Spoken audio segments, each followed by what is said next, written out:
Hello, and thank you for joining me. I'm Kimberlei Davis.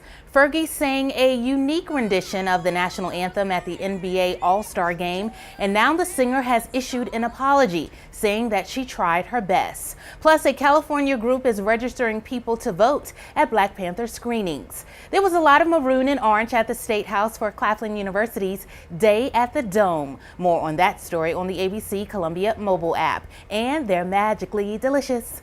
Lucky Charms adds the first new marshmallow in a decade. Those trending headlines, celebrity birthdays, and I'll tell you which hidden figure played a pivotal role on this day in history. That's all coming up next, today Tuesday, February 20th.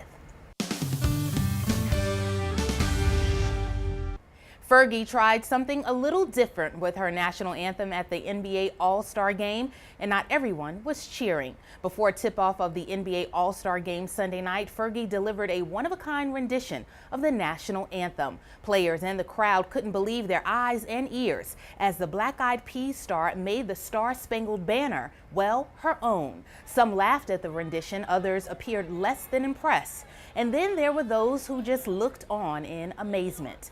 But whether watching it in person or on television, it didn't take long for Twitter to erupt with opinions on her performance.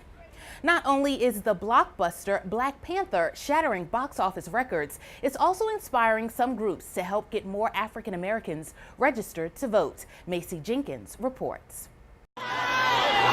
From coast to coast, the excitement about Marvel's new film Black Panther is electrifying.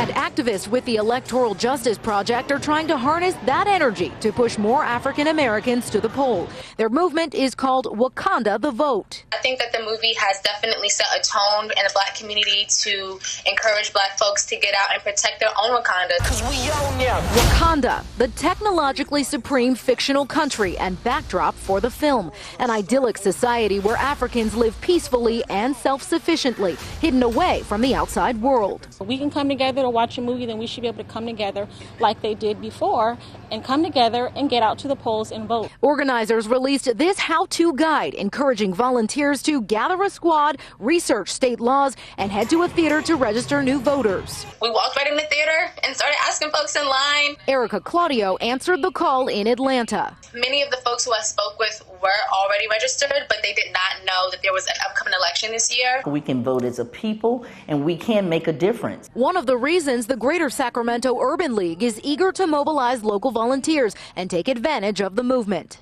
Oftentimes we think our vote doesn't matter because historically and still in some states, they're trying to suppress our vote. Mom Tequila Miller says taking her 9-year-old daughter to see the film is a step towards helping her find the power in her own voice. Would you see it a third time? Oh, when she go to school, I'm seeing it again.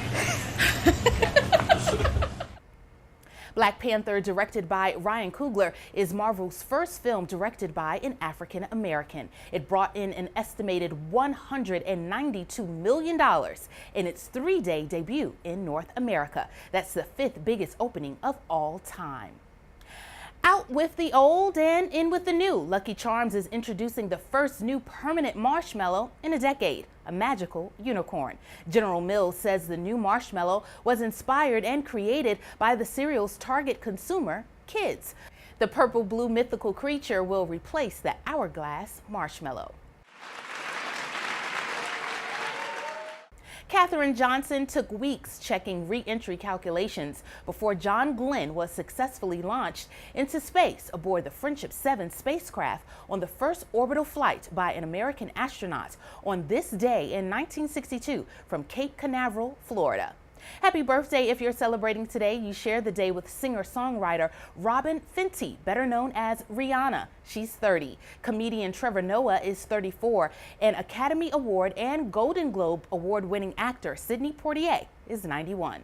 Well, that's our time for today. You've been watching What's Trending. Get more headlines on our ABC Columbia mobile app and at abccolumbia.com. I'm Kimberlei Davis. Be kind to each other. I hope that you have a terrific Tuesday, and thanks for watching.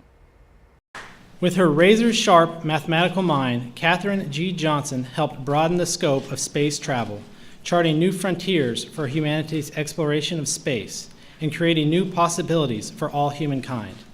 From sending the first American to space to the first moon landing, she played a critical role in many of NASA's most important milestones. Katherine G. Johnson refused to be limited by society's expectations of her gender and race while expanding the boundaries of humanity's reach.